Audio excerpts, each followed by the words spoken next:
অভিবাসন নীতি নিয়ে কঠোর অবস্থানে নবনির্বাচিত মার্কিন প্রেসিডেন্ট ডোনাল্ড ট্রাম্প।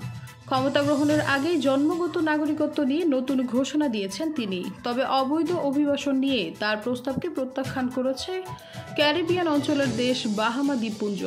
বৃহস্পতিবার আল জাজিরার এক প্রতিবেদনে তথ্য জানানো হয়েছে।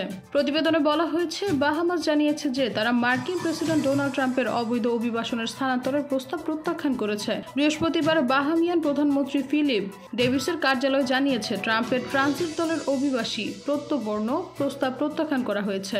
এতে বলা হয়েছে, ট্রাম্পের এই অনুরোধ বিবেচনার মতো পর্যাপ্ত সম্পদ বাহামার নেই। প্রধানমন্ত্রী প্রস্তাব প্রত্যাখ্যান করার পর থেকে এ বিষয়ে কোনো ধরনের আলোচনা হয়নি। বাহামাস সরকার তার অবস্থানের বিষয়ে প্রতিশ্রুতিবদ্ধ।